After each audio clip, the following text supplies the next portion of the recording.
बोलिए सदगुरुदेव की जय। साहिब गोरख अटके कालपुर कौन कहावे साहब।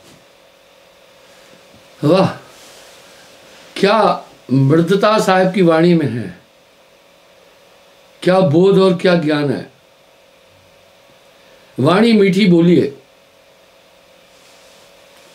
वाणी मीठी बोलिए, दिल का आपा खोए, औरों को शीतल करे, आप भी शीतल होए। मधुर वचन है औषधि, कटु वचन है तीर,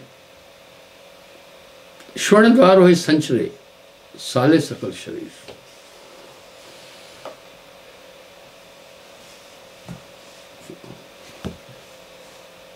काल का जीव माने नहीं, मैं कोटिन कहूं उपाय, मैं खींचूं सतलोक को, ये बांधा जमपुर जाए। बंधुओं, पर उस सर्वशक्तिमान को जरूर एक चिंता हुई, आप हम सबकी। तब वो स्वयं आए हैं। हालांकि धर्मशास्त्र एक बात साफ कह रहे हैं, परमात्मा कभी जन्म नहीं लेता, वो अजन्मा है, स्थिर है, अडोल है, अबोल है। फिर हम सब उन महापुरुषों को क्यों ईश्वर करके मानते हैं? क्योंकि वो उनके मैसेंजर है। इसलिए जब कोई भी राजदूत आता है या मैसेंजर आता है, उसका अपना विचार नहीं होता है, वो अपने अधिष्ठा के विचार रखता है सामने। लेकिन ये मान्यता इस्लाम में भी है, खुदा धरती पर कभी नहीं आया, कभी नहीं आएगा। यही मान्यता हमारे वेदों की है, यही मान्यता ईसाईयत की है। इसलिए ईसा मसीह ने भी कहा, मैं ईश्वर का इकलौता पुत्र हूं। ये शब्द कह के वो क्या बता रहे हैं कि सच में मैं उनकी तरफ से पूरी, और वो क्या कह रहे हैं, मोक्ष का, मैं मोक्ष का द्वार हूं। यहां हम ईसा मसीह को अहंकारी नहीं कह सकते।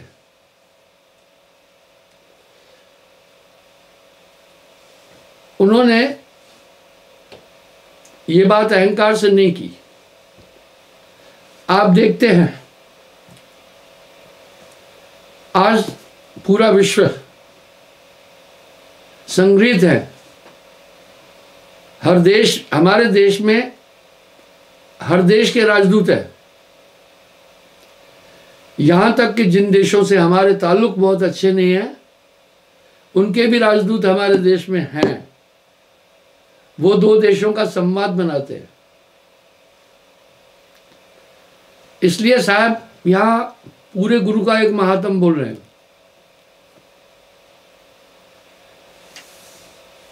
पर कबीर साहब के लिए कैसे कहें? मुझसे एक आदमी ने एक सवाल किया, हो सकता है मेरा कार्य कठिन है क्योंकि मैं प्रवचन में मेरा कार्य कैसे कठिन है वो सुने। जो 50 साल पहले नाम लिया है मेरी क्लास में, वो भी बैठे हैं। जो 10 साल पहले नाम लिया है वो भी बैठे हैं। जो ताजा ताजा दीक्षा लिए है वो भी बैठे हैं। और जो दीक्षा लेने वाले हैं वो भी बैठे हैं। आप कल्पना करो अगर किसी अध्यापक की कक्षा में पीएचडी वाले स्टूडेंट भी हो और स्वर व्यंजन वाले भी हो तो उसको समझाना कितना कठिन होगा। अब उसे वहां एक ध्यान रखना पड़ेगा कि पीएचडी वाले को भी कुछ मिले और स्वर व्यंजन वाले को भी मिले, पर डिफिकल्ट काम होता है। इसलिए मेरे लिए एक विडंबना है कि मैं पीएचडी की बात वालों की भी बात कर देता हूं, बीच बीच में मैं वो कक्का किक्की वालों का भी मसला जोड़ता हूं। इसको आप ये मत समझना कि मेरे पास शब्दकोश नहीं है। हमारा एक अध्यापक था सुंदरलाल जी, बड़ा फनी आदमी था, बड़ा चंचल स्वभाव का था, बड़ा मजाकिया था। वो क्या करता था, बच्चों को पढ़ाता था। उसने पूरी उम्र ही क्लास 1 को तालीम दी और मेरे ख्याल से क्लास 1 को समझाना पीएचडी वाले को समझाने से भी कठिन है। कक्षा 1 के विद्यार्थी के पास अनुभव नहीं है, इसलिए उसे समझाने में ज्यादा ऊर्जा लगेगी। मैं सबसे बड़ा अध्यापक कक्षा 1 के मास्टर को मानता हूं। पीएचडी वाले के पास तो अपना विवेक है, अपना चिंतन है, अपना अध्ययन है, अपना ज्ञान है, वो जल्दी समझ जाएगा। तो बंधुओं, मुझसे किसी ने पूछा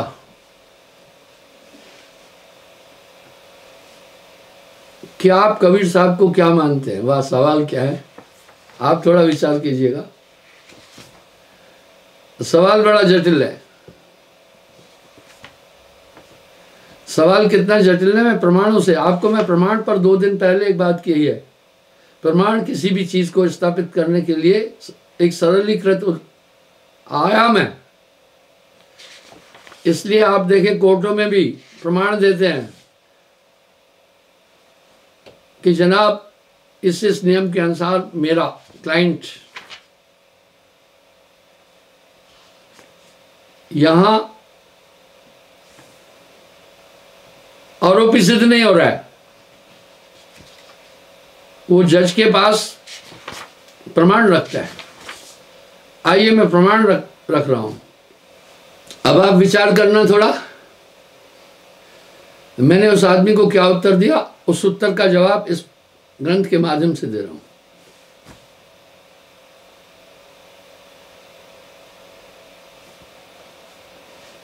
अब जब साहब इंद्रमती को सतलोक में ले गए, देखिए क्या बोल रहे हैं।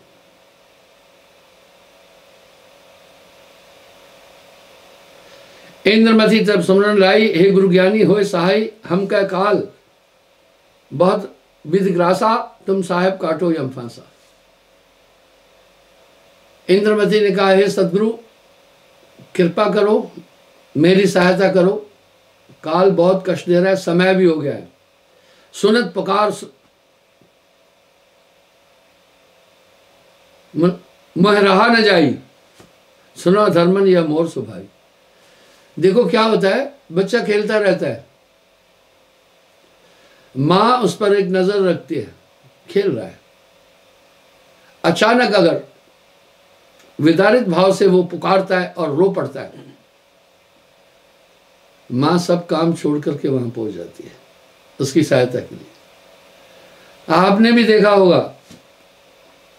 अच्छा, जब तक मां बच्चा खेल रहा था, मां उतनी वरिड नहीं थी, व्यथित नहीं थी, पर नजर से उसकी सुरक्षा कर रही थी। अक्सर माताएं ऐसे करती है। मैं अपना उदाहरण देता हूं। कुछ सीखा जीवन में, गरीबी से, परिस्थितियों से, परिवार से। हम 6 भाई थे, उम्र में 1-1, 2-2 साल का फर्क होता था, बस पुराना जमाना था। तो एक दिन मां मेरी बर्तन साफ कर रही थी। मुझसे छोटा भाई मुझसे 2-3 साल छोटा था। मुझे जल्दी से, मुझे प्यार से लाला कहते थे। बोला, लाला जल्दी जाओ, वो मन्नू देखो आग के पास जा रहा है। इसका मतलब है माँ का बर्तन में ध्यान कम था, अपने बच्चे में ध्यान ज़्यादा था, और सच में वो आग की तरफ जा रहा था। दौड़ के मैं उसको उठा के साइड किया। इस तरह जब एक पूर्ण गुरु के सानिध्य में आ जाता है मनुष्य, तो उसके साथ एक अद्भुत ताकत भी काम करती है। इस पर साहब ने कहा, नानक देव जी ने भी बोला, जिसका डाडा सदगुरु होए उसको मार न सके कोई। गुर समरथ जह सर खड़े, कमी काहत है दास। गुर समरथ जह सर खड़े,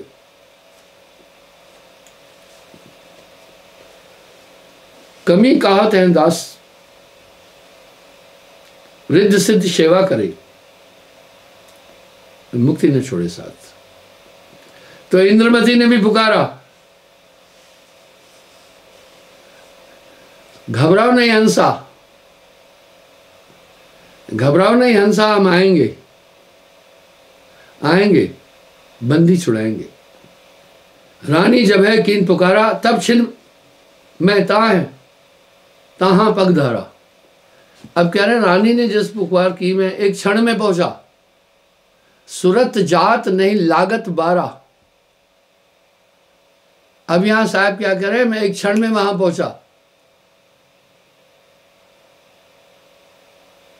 देखत रानी भई हुलासा, मनते भाग्यो काल को त्रासा।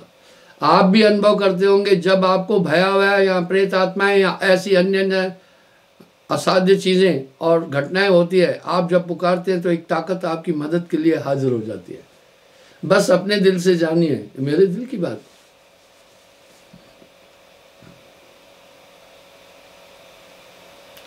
आवत हमरे काल पर आया, भई शुद्ध रानी की काया। जब भी याद रखना, मैं खुद बहुत अनुभव अपने आप के सामने शेयर करता हूं। जब जीवन में आपको संकट आए होंगे, आपने पुकारा होगा, एक अदृश्य सत्ता आपके पास आ गई होगी और उस संकट ने से आपको निकाला होगा। उदाहरण के लिए, कभी कभी आदमी पर प्रेत आत्माओं का हमला होता है। प्रेत आत्माएं कॉन्शियस में जगह लेती है, ये बात मैं कई बार बोल चुका हूं। वहां बैठ जाती है आकर, इसलिए बॉडी वही होगी। जिसमें प्रेत आत्माएं प्रवेश करती है उसकी एक पहचान बताता हूं। बाकी शरीर का कोई अंग नहीं बदलेगा, आंखें बदल जाएगी। आंखें क्यों बदल जाती हैं? अभी आपकी आंखें आपके अंतःकरण के अनुसार है। आंखें तो हैं ही, मस्तिष्क की आंखें हैं। आंखों का अपना वजूद नहीं है तो दिमाग की आंखें हैं। उस समय आंख बदल जाती है। कई बार आपके साथ ये घटना हुई होगी, जब कोई ऐसी भयावह चीज आपके पास आई होगी, एकाएक आपके मुख से निकला होगा साहब, वो पुकार बड़ी गंभीर होती है और वो ताकत आई होगी, वो चीज भग गई होगी। मैंने इस पर सर्वे किया है बहुत। सत्संग में मैं लोगों से ये बात पूछता हूं, मुझे उसका उत्तर मिलता है। तो अब यहां साहब क्या कह रहे हैं, रानी ने जैसे पुकारा, वो पुकार पहुंच जाती है भैया। इसलिए तो प्रार्थनाएं की जा रही है, प्रभु को पुकार की जाती है, वो सुनती है। और साहब क्या कह रहे हैं, क्षणिक में तहां पगधारा, एक क्षण। और काल क्या करता है, जब आता है कॉन्शियस में को जकड़ता है, वाह, इसलिए मूक कर देता है। आप देखना, मृतक एक कठिन परिस्थिति में होता है, जब वो उसकी वाणी भी रुक जाती है, सब चीज रुक जाती है, किसी को बुला भी नहीं सकता है, कुछ कह भी नहीं सकता है। तो अब यहां साहब कह रहे हैं, उसे जकड़ा था रानी तब भई हुलासा, अर्थात जब साहब आए तो यम भग गया। ये कपोल कल्पित बातें नहीं है, साहब की वाणी में दम है।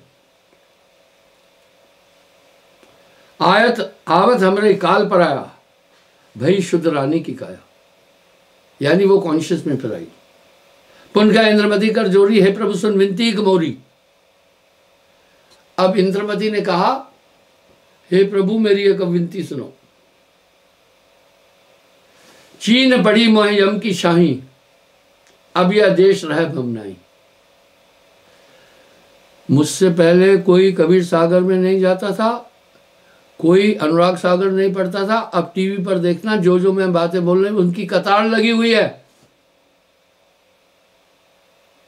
कुछ लोग तो मेरा फोटो लगाकर भी अपना धंधा चला रहे हैं, टीआरपी बढ़ानी है उनको। मैं उदाहरण देता हूं, मुझे खुद ऑफर आ गए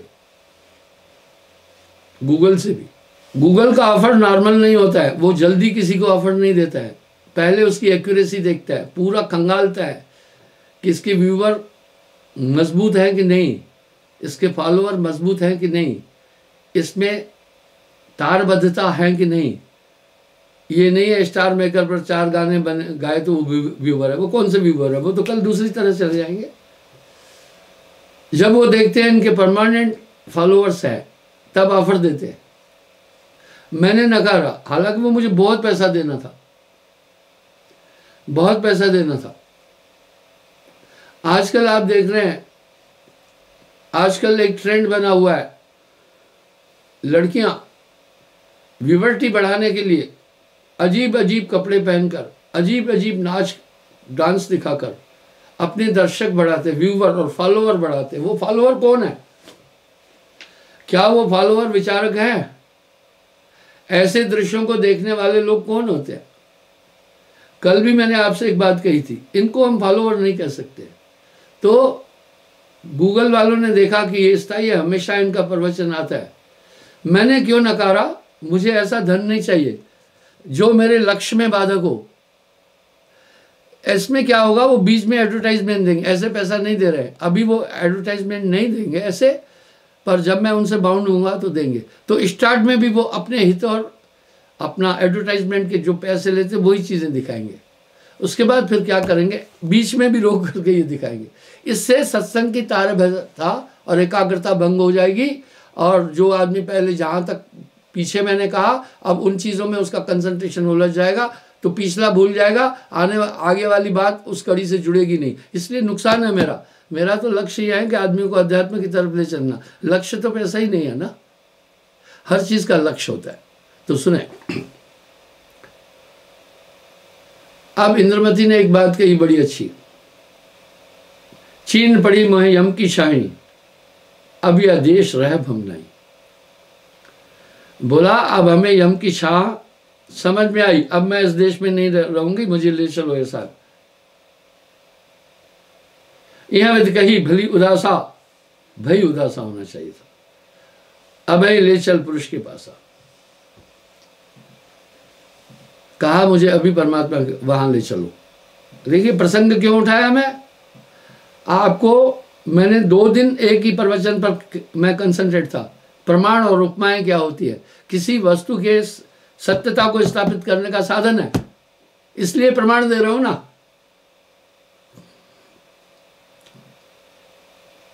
प्रथमे रानी कीनो संगा, मेट्यो काल कठिन प्रसंगा। यानी सबसे पहले मैं रानी को कंसंट्रेट किया, तभी ठीका पूर्व भराया, ले रानी सतलोक पहुंचाया। बोला रानी को ढाढ़स दी, फिर मैं रानी को लेकर सतलोक गया। ले पहुंचा मान सरोवर, जहमा कामन करे कलोहर। अब थोड़ा संक्षेप में साहब रास्ते का विवरण दे रहे हैं। बोला मान सरोवर पहुंची, वहां पर आत्मचेतना बढ़ती है। तय के आगे सूरत को सागर पहुंची रानी भई उजागर। कह रहे हैं उसके आगे सूरत का सागर है। वह सूरत का सागर परमात्मा की विशेष ताकत है। आप ये देख सकते हैं, ये गिवन में ऑफर, ये साधारण बात नहीं थी। मैंने प्रार्थना करके कहा नहीं, मैं इसके लिए तैयार नहीं हूं। वजह ये थी, एक हमारी बालिका है, नाम नहीं लेना है, उसने मुझे खुद कहा मुझे इंस्टाग्राम पर 1 लाख रुपया महीने में मिलता है। बालिका की आयु भी नहीं है ज्यादा। मैं अचंभित हुआ। मैंने कहा क्या काम करते हो, आपको इंस्टाग्राम में इतना धन कैसे मिलता है? आप भी सावधान रहें। आजकल लड़के लड़कियां कम उम्र में ही यही काम करती है। जब मैंने खंगाला,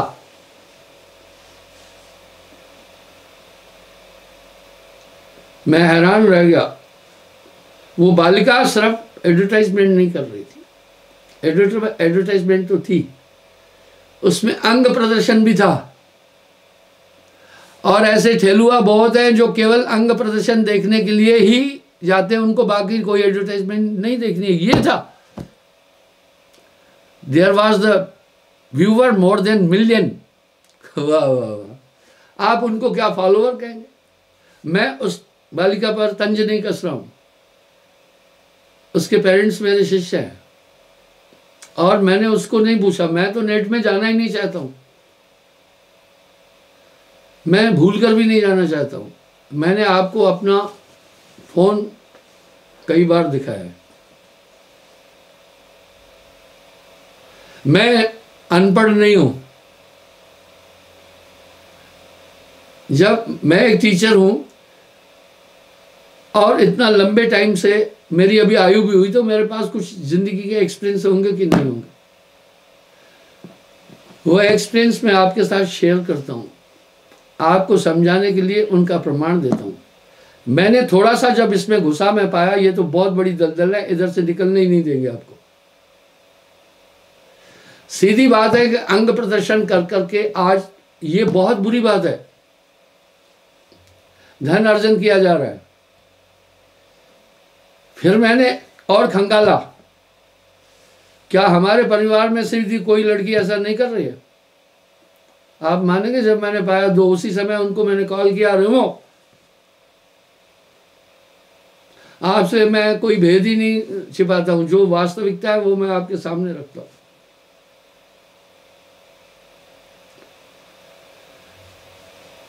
मैं एक बात बताना चाहूंगा, इस समय स्टार मेकर ने से बहुत परिवार बर्बाद हुए हैं। बहुत लड़के लड़कियां भाग करके ब्याह किए, जो बाद में ब्याह नहीं चलता है। ये डेंजर वे है और इसमें 90% लोग दूसरे किस्म के। बस मैं इतना ही बोलूंगा। मैंने एक बहुत बड़े एक्सपर्ट और टेक्नीशियन से ये बात पूछी, बोला गुरुजी इसके कारण तो शादीशुदा औरतें भी अपने खसम को छोड़ करके 2 बच्चे छोड़कर भाग रही है। अब यहां मेरा कर्तव्य नहीं हुआ कि मैं अपनी संगत को इससे सजग करूं।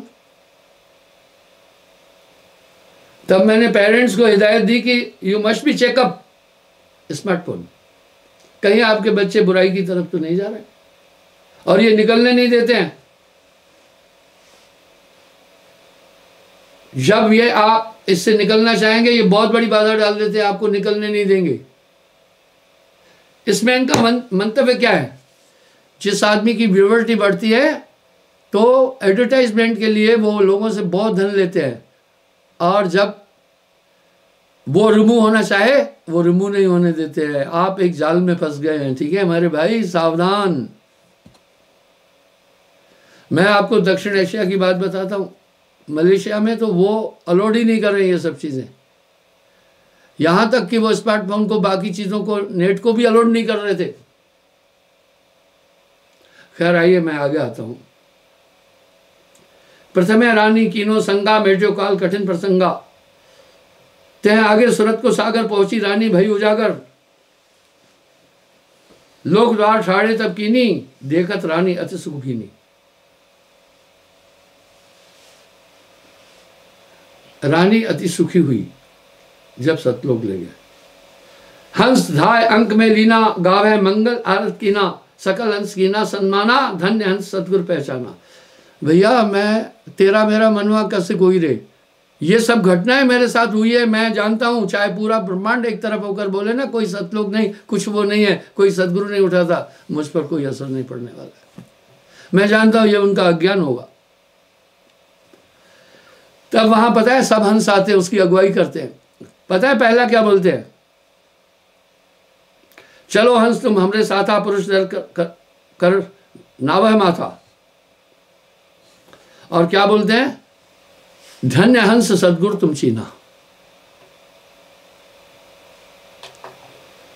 बोला तुम धन्य हो कि तुमने पृथ्वी मृत्युलोक में सदगुरु को पहचान लिया। अब यूं क्यों कहा, देखिए जब 3 लोक से परे की ऊपर की भक्ति दी गई तो आपको बोला गया ना, आपने माना ना।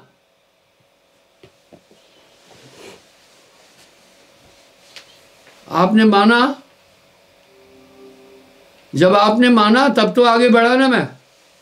तो सब पहले उसे ये कहा तुम धन्य हो, उस मृत्युलोक में बहुत पाखंड और छल है, तुमने वहां सदगुरु को पहचाना। चलत हंस तब अस्तुत लाए, अब तो दर्श पुरुष को पाए, तभी हम पुरुष संविंती लावा, देह दर्श अब डिग हंस डिगावा। अब साहब क्या कह रहे हैं, मैंने परम पुरुष से, आप देखना यही मेरी फुटेज कल दूसरे तरीके से आपको YouTube में मिलेगी, लंबा एक्सपीरियंस है। बोला तब मैंने परम पुरुष को प्रार्थना की सतलोक में कि ये हंस आए, इनको दर्शन दो। बिकसो पांप उठी असबानी, सुना योग संतायन ज्ञानी। हंसन का अब आओ बुलाई, दर्श करा ले तुम आई। तब कहा हंसों को लाओ, और परम पुरुष अपने को प्रकट कर दिया। ज्ञानी खाओ हंस तब ज्ञानी हंस लग, तब हंस सकल ले गए। प्रिंटिंग फॉल्ट काफी होते हैं। पुरुष दर्शन पाए हंसा रूप शोभा तब है, करें दंडवत हंस सबई, पुरुष कह चितलाई, अमी फल तब 4 दिनों हंस सत में खावई। और जस रवि के प्रकाश दर्श, पाए पंकज खुले, तैसे हंस विलास, जन्म जन्म दुख मिट गए। वह तब आत्मा दर्शन करती है परम पुरुष का, और जन्म जन्म के धुंध मिट जाते हैं। देखिए मैं आपको यूं कह रहा हूं, आप संसार में कैसे रहना। पंकज,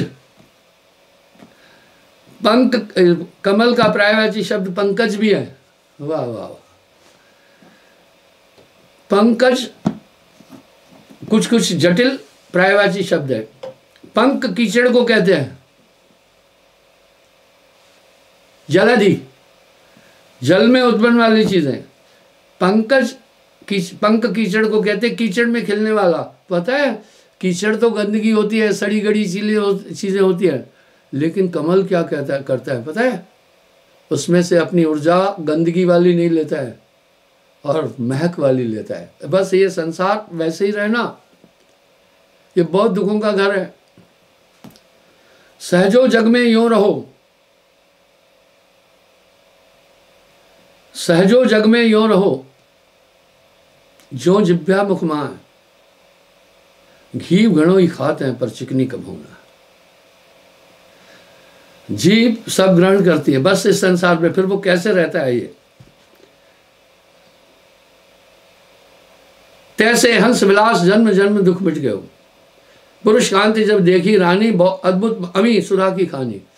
परम पुरुष को देखा, अद्भुत सुधा की खान, गदगद होए चरण लपटानी, हंस सुबुद्ध सजन गुण ज्ञानी।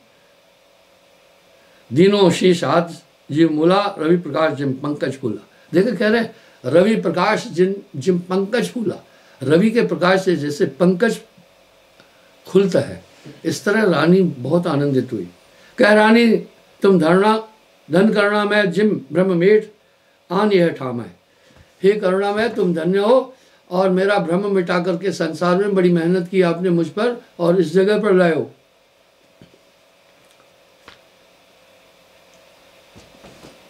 अवगुण मेरे बाप जी, बख्श गरीब नवाज, जो मैं पूत का पूत हूं तो ही पिता की लाज। मैं बताऊं, गुरु का हृदय मां की तरह होना चाहिए। उनकी क्षमा करने की वृत्ति को आप न तो भावुकता समझे न कमजोरी समझे। बच्चा बड़े दोष करके भी भग जाता है, माता पिता की आज्ञा की उल्लंघना भी करता है, पर माता पिता उसके प्रति तब भी जिम्मेदार होते हैं। यही धर्मदास जी साहब से क्या प्रार्थना कर रहे हैं। अवगुण मेरे बाप जी, वह प्रार्थना में बहुत वजन होता है। गुरुजनों से अहंकार करना अपना विनाश करने के बराबर होता है। किसी भी कोण से ना उनको अपमानित करना है, ना उनका वो करना, पूरा वो यह लोग भी खराब कर रहा है, वो लोग भी खराब करता है। मैं अपराधी जन्म का, उनके आगे अपने गुण मत दिखाना, अपनी त्रुटियां बताना, अपनी कमी बताना। अगर आप उनको अपने गुण ही गुण का बयान कर रहे हैं तो उनसे मान चाहते हैं, फिर आपकी खैर नहीं है। अहम अग्नि निष्दिन जले, गुरु से चाहे मन, बाको यम न्योता दिया होए मेरे मेहमान। तो यहां धर्मदास जी कह रहे हैं, अवगुण मेरे बाप जी बख्श गरीब निवाज, जो मैं पूत कपूत हूं, तो है पिता की लाज, हूं ही तुम्हारा, इसलिए मेरे अवगुणों की तरफ ध्यान न दो। क्या बात है, सूरदास जी कैसी प्रार्थना कर रहे हैं, सूर जी क्या कह रहे हैं, क्या बात है, कितनी करुणा और संवेदना है उनके शब्दों में।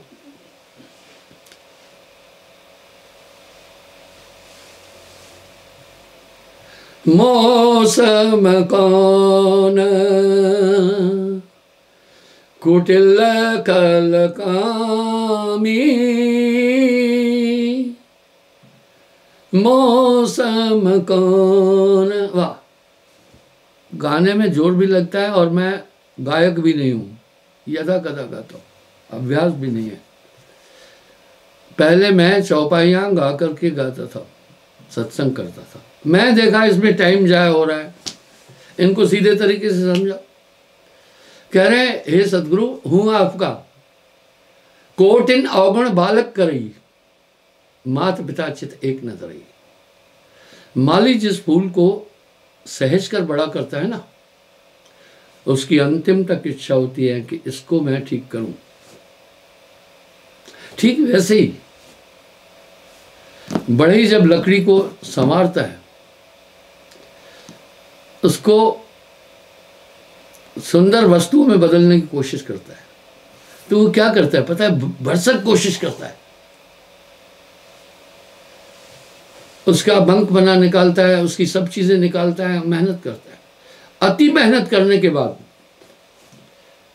जब वो भीतर में देखता है खोखला है, तब वो बसले से उसको चीर के फेंक देता है। कहता है, जा अब सिर्फ आग में जलने का ही तेरे लिए रास्ता है, और नहीं है। अति से अधिक, अति जब हुई ज्ञानी के और क्रोध सम हुई। अब सूर्य जी क्या कह रहे हैं, मौसम कौन कुटिल कल कामी, भर भर उदर, उदर पेट को कह रहे हैं, विषण को धाऊं, विषयों की तरफ दौड़ता हूं, जैसे सूकर ग्रामी, सूकर कुत्ते को कहते हैं। आगे कह रहे हैं, हमारे प्रभु अवगुण चित्त न धरो, समदर्शी प्रभु नाम तुम्हारो अब मैं पार करो। तुम समदर्शी हो, कृपा करो। एक लोहा पूजा में राखत, एक घर बधिक पड़ो। एक लोहा पूजा में रखते हैं, एक बधिक के घर रखते हैं। सो पारस अवगुण नहीं चितवत, कंचन करत खरो। लेकिन पारस के लिए दुविधा नहीं है, वो दोनों को सोना बना देता।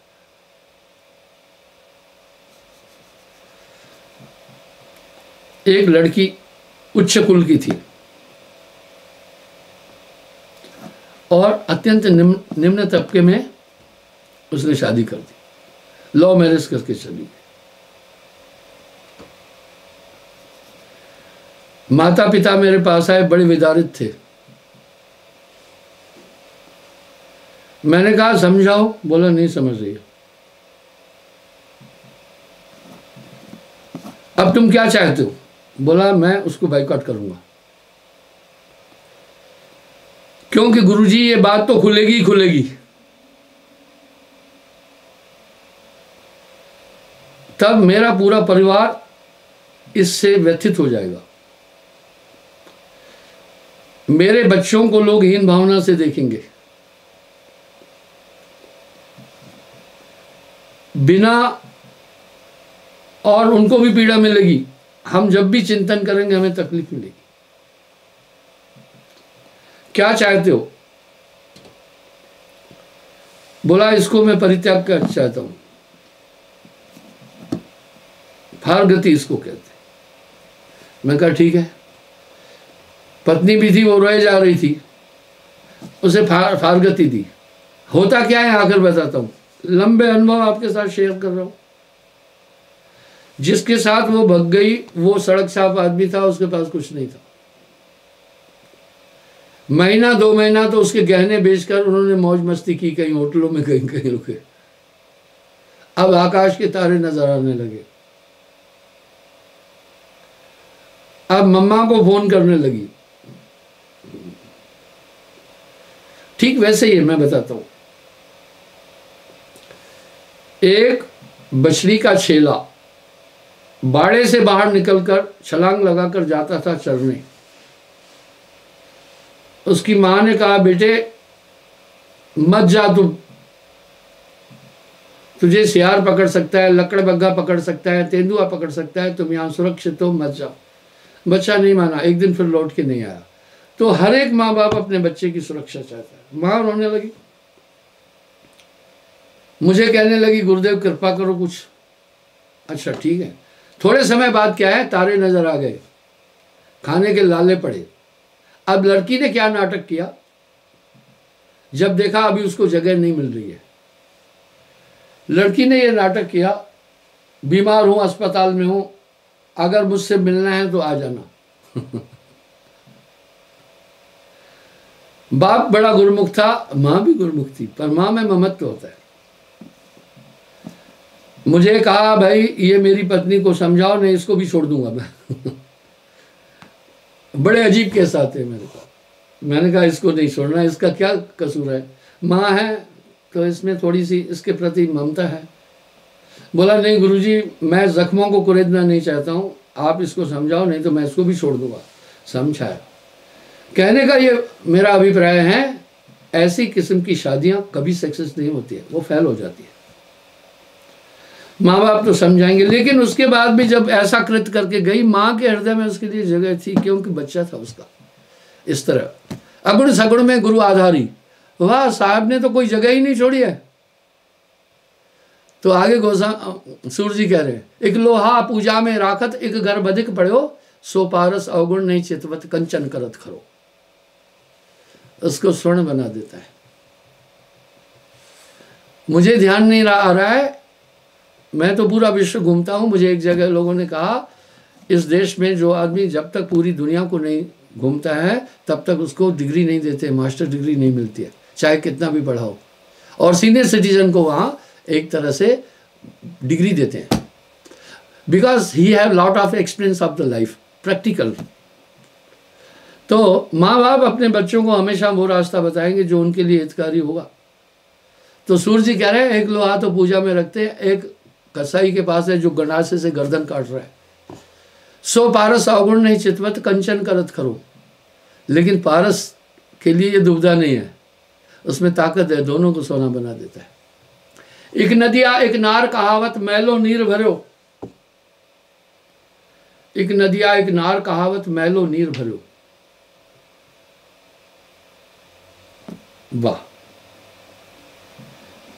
दोनों मिल एक वर्ण भय, तब सुरसरी नाम पढ़ो। दोनों एक वर्ण हो जाते हैं ना, यानी गंगा में जब मिल गया सरस्वती में, वो भी सरस्वती हो जाता है। मैं लोगों से एक बात कहता हूं, जीवन के किसी भी क्षेत्र में गुरु का शब्द नहीं काटना। वो गुरु का शब्द तुम्हारी मेड़ है, वाड़ है, किला है, वहां से मत निकलना। कई परिस्थितियां मेरे लिए जटिल आ जाती है, मैं गुरु का शब्द नहीं काटता हूँ। गुरु शब्द, गुरु के आगे आ भाई, गुरु के आगे आ जाए, कह के अभी दास को 3 लोग डरना है। तो आगे या क्या कर रहे हैं, अब आगे मैं प्रसंग क्यों उठाया वो सुनना।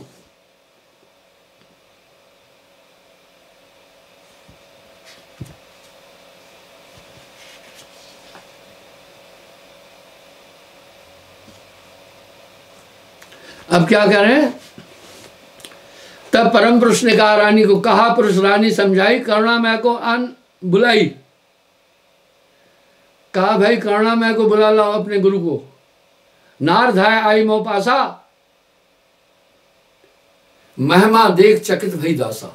नार धाय दौड़ के आई मम पासा, मेरे पास आई। महिमा देख चकित भई दासा, मुझे देखकर चकित हो गई। क्यों हुई? मेरे प्रवचन का सार यहां निचोड़ कर सामने रख रहा हूं। ऐसा क्यों हुआ? कह रहे हैं इंद्रमती मेरे पास आई, नार धार धाय धाय दौड़ना को कहते हैं, अवधि भाषा है।